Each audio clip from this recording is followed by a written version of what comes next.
Donc moi je pensais au départ que t'étais belge, hein, du coup, Pas du tout. Virgile, mais en fait non, pas du tout. Pas du T'es tout. un vrai Français Vrai français, en qui s'est effet. expatrié.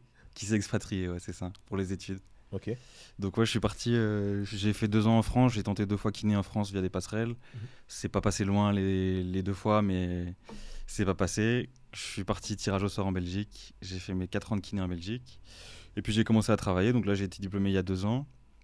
Et puis bah voilà, j'ai fait tout un tas de formations en plus à côté, à gauche, à droite, pour essayer de compléter au maximum et toujours d'aller en chercher encore un peu plus. Et puis j'ai commencé dans le foot amateur Mhm.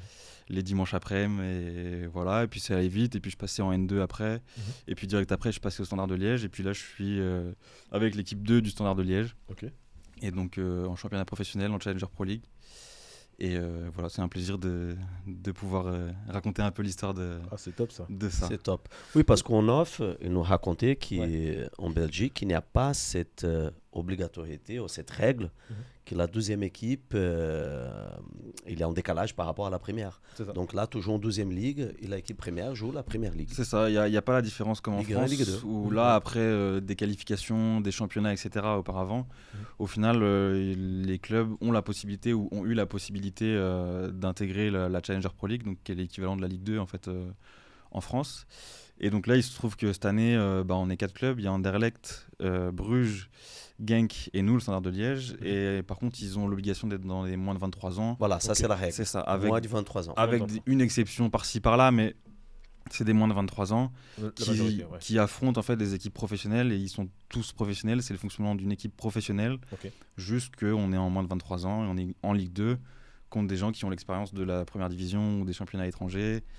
Et c'est ça qui est compliqué et hyper enrichissant pour eux au final. Et donc, dans ces championnats, il y a 4 équipes qui ont l'équipe première en Ligue 1. C'est ça. C'est Ok. ça. Ouais. Et toutes les équipes, c'est combien 20 Le championnat Oui. Le championnat, on est 16 16. dans le championnat, donc ça fait 4 sur 16. Et le statut, c'est du pro pour les 16. Oui, tous. Ok. Tous, c'est Ils pro, sont ça tous, passe tous, à la tous télé. petits pro. Ok. Tous. Mais moi j'ai quand même une petite question quand même, Beto, on est obligé. Vas-y. C'est quoi le niveau Allez, la Honnêtement, Ligue 1 c'est meilleur. Largement. Hein Honnêtement, oui. À part le Attention, top, tu veux garder ton emploi ou pas à part le top 4 belge, où voilà, le Standard de Liège, je fais pas dans le top 4, là c'est difficile cette saison. Ouais. Mais historiquement, c'est sûrement un des plus gros clubs avec Anderlecht. Ok. Mais une petite préférence pour le Standard quand même, parce qu'il y a le gros. Ah, Tu connais un peu le niveau national en France? Tu as eu l'occasion de voir Oui, des matchs? j'ai pas joué, mais Tu penses que ça je correspond suis à beaucoup, quel mais, niveau? mais je pense que le top 4, on en discute souvent, c'est souvent le sujet de débat dans les Ah. salles de soins ou avec les joueurs, mais on arrive souvent à se dire que le top 4 belge pourrait jouer dans le top 8 français, ok. je pense. Après, voilà, il y a peut-être top 10, top 8, peut-être même plus Bruges ou l'Union en ce moment qui joue très fort. Ok.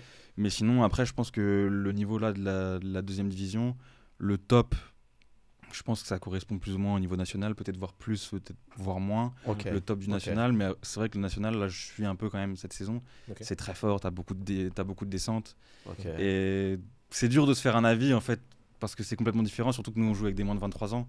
Bon, Donc, il n'y a pas la comparaison. au niveau national, quoi. C'est pas qu'on a Ouais. un décalage de 2-3 niveaux, quoi. Ouais. Moi j'ai une curiosité quand même. Est-ce Ça qu'il y a va. beaucoup de Français quand même qui viennent dans ce championnat ou c'est très fermé et ça reste vraiment formation belge avec.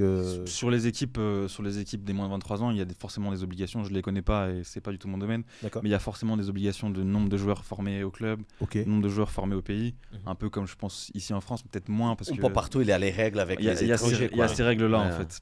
D'accord. ok. Mais il y a quand même beaucoup de Belges et c'est de la post-formation en fait. Donc ça reste des joueurs qui Oui, sont c'est là la soit depuis post-formation. longtemps ou moins longtemps, mais ça reste en fait pour faire la passerelle entre les moins de 18 ans et la N2, N3 en France, où là du Ouais. coup ils ont la chance de pouvoir pouvoir s'affronter contre des gens qui jouent en deuxième division, qui ont de l'expérience en première division ou à l'étranger. Mhm. Ils ont aussi la chance d'être à la télé, donc ça les met beaucoup en lumière. Comment dire Ouais. Ça donne la visibilité à leurs prestations qui sont bonnes ou moins bonnes, ou ça c'est leur problème et c'est le problème du club, mais ils ont quand même cette chance d'être mis en lumière en fait par leur présence La dans le championnat. visibilité, Ouais, c'est ça. elle est énorme. C'est ça. Putain, c'est quand même top. Ouais, c'est bien. Ah ouais. Moi Ouais.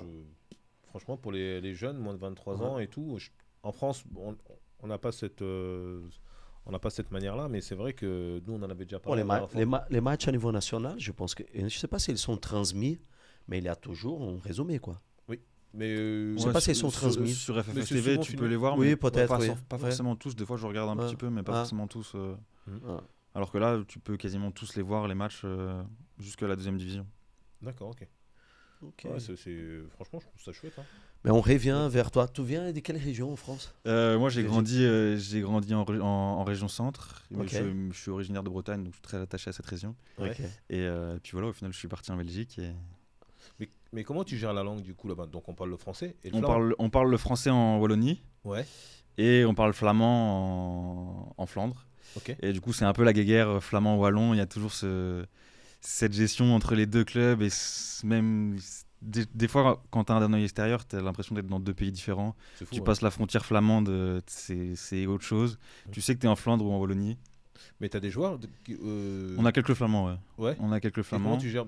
Ils parlent français un petit peu. Ils parlent français, mais pas tous. Ou en anglais. Ou en anglais. En anglais. Ah, oui. Ouais, mais généralement, les flamands parlent plus facilement français que les wallons parlent l'inverse. Et c'est toujours un peu cette tension entre les deux. Ça se passe hyper bien. Nous, on n'a pas ce problème-là au sein du club. Et dans les noyaux, ça se passe bien. Okay. Mais c'est entre les supporters, il y a toujours ce racisme anti-wallon, anti-truc. Ouais. Ouais. Dommage, ça. Ouais, c'est les travers un peu du football, les travers de la société au final qui rejaillit en fait, qui rejaillit sur le foot en fait. Oui, bien sûr. C'est dommage, mais le foot c'est toujours un lieu d'expression, quoi. T'as tellement de visibilité qu'au final au stade on a l'idée qu'on peut se permet de faire tout, quoi. Les gens se permettent tout. C'est dommage. Et ils sont comment les supporters là-bas? Chaud? À Liège, c'est une belle ambiance. C'est sûrement où il y a une des plus grosses communautés de supporters en Belgique. Là, c'est très difficile la saison cette année pour l'équipe première. Mais il y a toujours, le stade fait 27 000, il y a toujours 20 000, 25 000 et il y a quand même du monde. Ambiance, pour les équipes de moins de 23, il y a moins d'affluence. Mais voilà, on a été à jouer à Lommel, je crois qu'il y avait 8-9 000. Au Berscott, il y avait, je sais pas combien, mais il y avait peut-être un peu plus que ça. Okay. Au Lirs, il y avait 4-5 000, je crois. Donc il y a quand même du monde. On va jouer dans des beaux stades et c'est cool les week-ends. C'est top ça. Ouais. Mais pardon, juste le niveau social un peu à Liège, c'est comment? Bah, la Flandre est beaucoup plus haute au niveau social que la Wallonie. La Wallonie est quand même assez pauvre et c'est difficile au niveau de la société. Après, je rentrerai pas là-dedans, c'est pas mon domaine et je m'y connais pas du tout. Mais dans ce que tu ressens, la Wallonie est beaucoup plus pauvre et c'est beaucoup plus ouvrier. Et le Standard a cette grosse communauté ouvrière et des gens qui travaillent en industrie, etc. Et qui du coup s'accrochent vraiment énormément à leur club. Il y a cette énorme culture en fait du charbon, etc. Et qui traverse. Le club a essayé de porter en fait cette population-là et donner de la visibilité. Et c'est pour ça qu'il y a une grosse base de fans et de supporters pour le Standard en fait. Ok, donc on est plutôt sur des milieux populaires quoi. Là, ouais, très populaire. Populaire, ouais.